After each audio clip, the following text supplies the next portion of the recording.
Like Middle Tennessee. Getting them up to play. You know what I'm saying? Like, you can feel that the energy not really here. You know what I'm saying?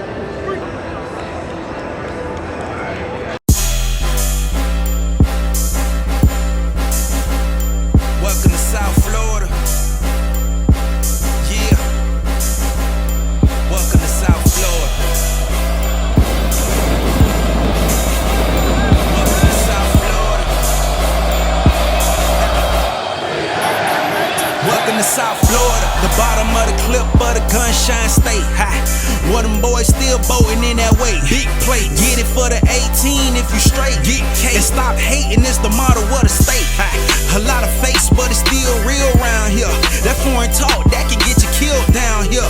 Niggas better learn the lingo, cause they'll be looking for you in that water finding Nemo. See, Palm Beach County be the craziest. Them Broward County niggas be the craziest. And them Dade County niggas be the wildest. Shout out to Bell Glaze and my niggas at Fort Myers. Salute to all my Florida boys out here on the grind. When niggas out here getting dough with that snow and the sunshine. Ducking 9, waiting at the port to bring in that order. Cause niggas like the pen on what come across that water. Welcome to South. I was born in the South. How you doing? Okay, so you got the correct one. Do you got your credentials on? I know my hair is so. Alright, here we go, man. We got the boys coming out with Tyreek leading the floor. We got Big Khalil. Miami Hurricane versus Middle Tennessee, man. It's a lot.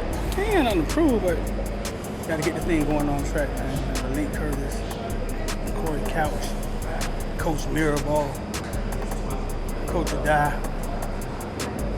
Royal. We got a Royal, man. Somebody just asked me who breaks out today, man. I think today is the day that a Royal breaks out. Flex his muscle. You get it? You wanna get that? Or nah?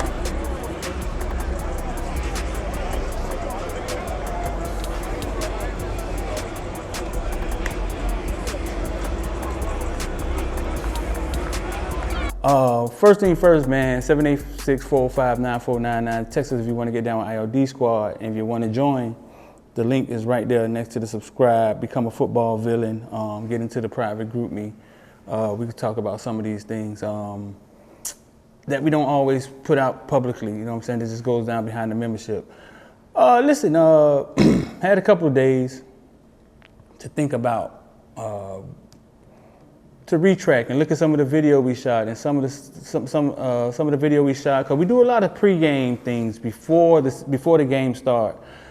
And we get to the game. I'm calling my producer, trying to meet up. He on the other side of the stadium. I'm on one side of the stadium. We trying to meet up, have people stop me. Saw Malik Rozier, talked to Malik Rozier.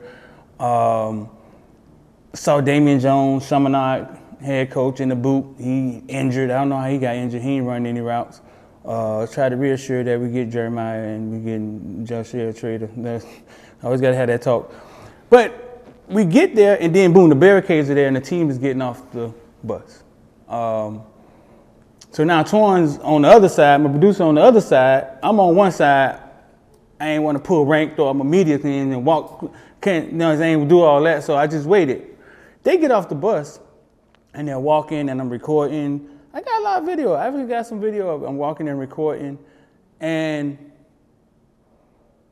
one thing stuck out to me was that the same way you fans, like, man, I ain't going to Middle Tennessee and say, I got 2 tickets, I ain't gonna go to that. That's the same way the team looked. Like they wanted to give away their tickets too. Or more so like, we gotta come out here and take care of business, but we can't earn anything today. Today is a lose-lose situation. If we win, you should have won. If you lose, the sky's falling. And their energy was like, yeah, we can't prove to y'all we are who y'all thought we were today. Not thinking that a 24-year-old quarterback on the other side could will his team to beating the mighty logo, which is the Hurricanes.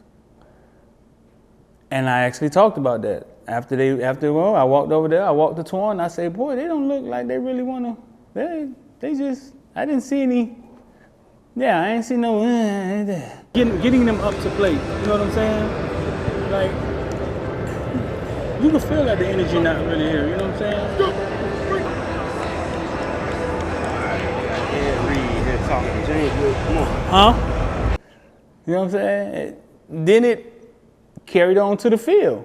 Yeah, so us being credentialed, us being inside, us understanding these kids, us knowing a lot of these kids from growing up personally and how they are. We've seen them as kids. We've seen them fired up. We've seen them not fired up. We've seen them ready to play. That perspective that we bring, right? That perspective that we bring is the unique perspective of our platform and what we elaborate on in the membership. The football villains, that's what they get. They get to see that side of it. That's the value to Footballville and what we built, because that we have that foresight or that insight. It's not just intel. It's not just us going out there gathering information and presenting it to you because we know how to write. It's a little deeper than that. It's a little more organic than that with us. So it carries on to the field. We're there 2 hours before the game starts. We're there when the DBs and linebackers walk out the locker room. We standing there, and we could see them walk out. I done seen them walk out numerous times, and they get on the field. They start warming up.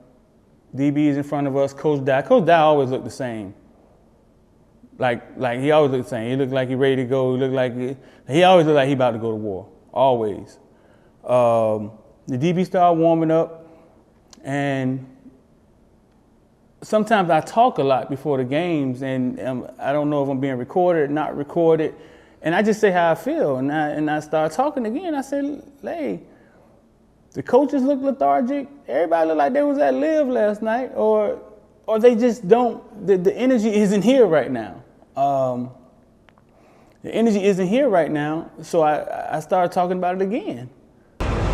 All right, here we go, man. We got big man talking to big man. Ed Reed chopping it up with James Williams about 35 minutes away for the game. Get this thing going off. The challenge in these games like this, man, when the lesser team come in, is to get your team up and play. That's the challenge, you know what I'm saying? And I guess individually, every player has goals and things they're trying to achieve. So you should always be up to play in theory.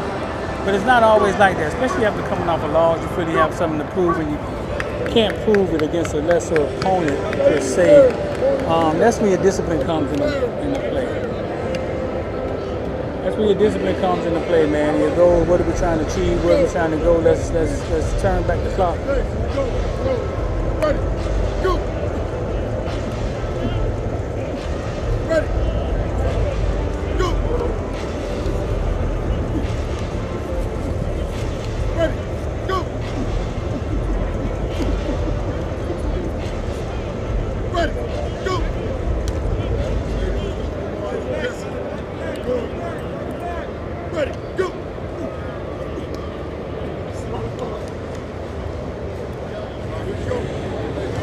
That's the beginning of a recipe for disaster. It really is. It really is. Then you walk into the game, and then your quarterback isn't ready to play. And here is my question: We have a quarterback coach. Coaches 3 guys. I know. I'm just talking. I ain't inside. I ain't in the room with him. It says he's the passing game coordinator. From what I get out of it. Coaches 3 guys. One of those 3 guys, I said Wednesday, looked like he was affected by what just happened to him at Texas A&M, over the internet with him saying he don't want to play at home. He likes to play on the road. And I said he looks like he was withering away. He looks like small TVD again. I said that Wednesday I see him 1 time a week. You got guys that see him 7 times a week. I don't know what the conversations are. I don't know what conversations they have. But I know what I saw. I gave it back to my audience. I said as soon as I saw it, hey, he looks, that look like little TVD again. That look like Tyler. That look like Tyler talking. He don't look like, Varsity Blues. Like he don't look like, you know what I'm saying? He looks like it's affecting him. Coach Ponce, he's the quarterback coach. In my opinion, he coaches 3 to 5 guys, I think.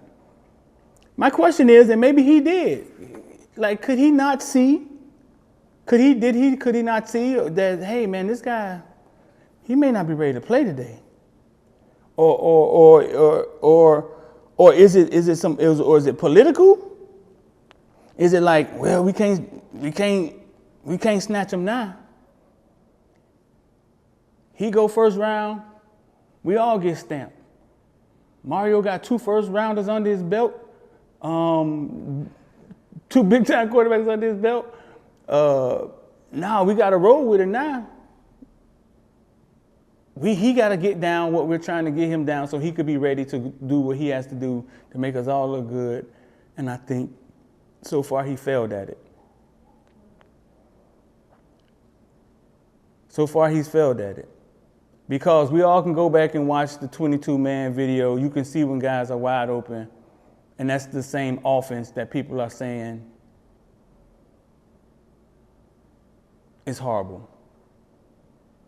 You can see when he throw the ball and miss a guy right in the dirt, throwing the double coverage first play of the game. You can see when the guy wide open and they just drop the ball, or maybe the ball's behind them.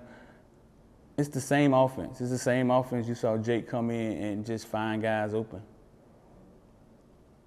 Now, is the communication completely right? The trust completely right? I don't think so. That's not there. But, I mean, we're 4 games into a season with a new coaching staff. I just would like to have some coaches. We don't ever get to talk to Coach Ponce. We don't talk to Coach Ponce ever. But if I'm correct, he's the quarterback coach and the passing game coordinator. If my memory serves me correctly, I'm going to pull that up and I'm going to find that right now live. And I just think we have some questions because it seems as if to me that the offense is falling apart at the quarterback position. That's where it's starting at. Why won't Gaddis taking these shots and Texas A&M into the end zone? We had the goal line. Why we getting 3? Because they don't trust TVD. I said it last week and I'm going to say it again. Now he done got pulled. Because they don't trust him. Make sure y'all like, share, man, comment. You want to become a member, just hit the join button right there, man. IOD Squad. It's gonna take 3 motherfucking days, and that's why